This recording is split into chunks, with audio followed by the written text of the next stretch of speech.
না না সেটা সেটা সেটা আমি বলি। এরপরে ওদের যেটা ইমিডিয়েট যেটা আমরা এখনই আমরা করতে পারছি, যেটা আমরা করতে পারবো, কারণ আমাদের তো এখানে কমিটির মধ্যে তো 7 জন সদস্য আছে, আমরা 2 জন সদস্য তো বলতে পারি না যে আমরা এটা করলাম কি ওটা করলাম, এটা বলা সুযোগ নেই। ওই জন্য যেটা আমাদের পক্ষে করা সম্ভব সেটা হচ্ছে, আপনারা জানেন যে এই ঘটনাটার ইমিডিয়েট যে সূত্রপাত হয়েছে সেটা একটা রংপুরের একটা ঘটনা থেকে, নেস্কো বলে একটা কোম্পানি, তো সেখানে একটা জিডি করা হয়েছে। তো ও ছাত্রদের একটা দাবি ছিল, যারা আসছিল যে এই দাবিটা এইটার ব্যাপারে ব্যবস্থা করার জন্য।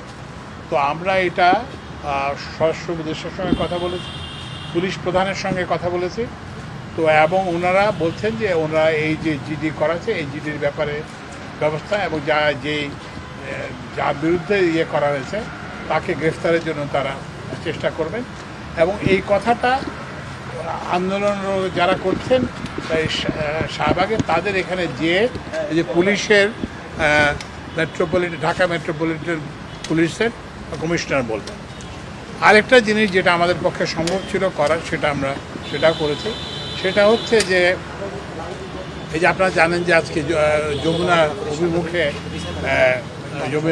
অভিমুখে যাওয়ার সময় পুলিশের সঙ্গে সংঘর্ষ হয়েছে।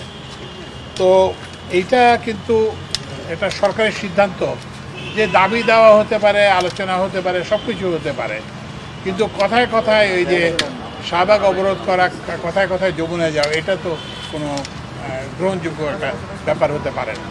তো যাই হোক, এই যে একটা ঘটনা ঘটেছে, যে মানে অনাকাঙ্ক্ষিত ঘটনা ঘটেছে, এই যে ছাত্রদের সঙ্গে পুলিশের যে সংঘর্ষ হয়েছে এবং এই ছাত্ররা আহত হয়েছে, সেটাও আমরা দেখলাম। তো সেই জন্য ওই যে যিনি পুলিশ কর্মকর্তা যিনি যাবেন তিনি দুঃখ প্রকাশ করবেন। তো এইটুকুই আমাদের পক্ষে করা সম্ভব ছিল এবং আমরা সেটা করেছি। এবং এই যে নোটিফিকেশন যেতে হয়ে গেছে, আমরা খুব শীঘ্রই আমরা বসবো এবং আমাদের কমিটির কার্যক্রম শুরু করব। শেষ মুহূর্তে আপনাদের মিটিংয়ে দেখলাম যে আসলে তারা কিছু কথা বলছে, আপনারা যেটি বলছেন যে এই মুহূর্তে পূরণ না না এই মুহূর্তে ওই যে যেন ওরা পুরো কমিটি নেই তো আমরা এই যে আমরা ওরা হচ্ছে 3 দফা সম্পর্কে অ্যাসুরেন্স দিতে হবে। তা আমরা এটা কীভাবে দেবো? আমরা তো কমিটি হিসেবে বৈঠকে বসিও নেই। 2 জন লোক তো আমরা 7 জন লোকের প্রতিনিধিত্ব করতে পারি না। আরেকটা হচ্ছে যে আরও তো 80 জন আছে, তাদের কথা শুনতে হবে, শিক্ষকদের কথা, বিশ্ববিদ্যালয়ের শিক্ষকদের কথা শুনতে হবে, তারপরে যারা এমপ্লয়ার্স তাদের কথা শুনতে হবে, তারপরে অন্যান্যরা যারা আছে, ডিপ্লোমা প্রকৌশলী আছে, তাদের কথা শুনতে হবে। তারপরেই তো আমরা এই ধরনের কোনো একটা মন্তব্য করতে পারবো। আপনারা কি তাদেরকে আগামীকাল কোনো আহ্বান জানিয়েছেন বা পরবর্তীতে কোনো বৈঠকের জন্য? না, প্রথমে তো আমরা নিজেরাই মিটিং করব। আমরা প্রথমে যে কমিটি আছে সেই কমিটি খুব শীঘ্রই, সম্ভবত আগামীকালকে আমরা মিট করে তারপরে আমরা পরবর্তী কার্যক্রম সম্পর্কে সিদ্ধান্ত নেব। আর ওই যে ছাত্রদের জন্য আমাদের দরজা খোলা, আমরা একটা ওই যে কন্ট্যাক্ট নাম্বার দিয়ে দিয়েছি, তাদের একটা কন্ট্যাক্ট নাম্বার আমরা নিয়েছি এবং আমাদেরও একটা কন্ট্যাক্ট নাম্বার দিয়েছি। তো আমাদের সঙ্গে যোগাযোগ অব্যাহত থাকবে, কথা।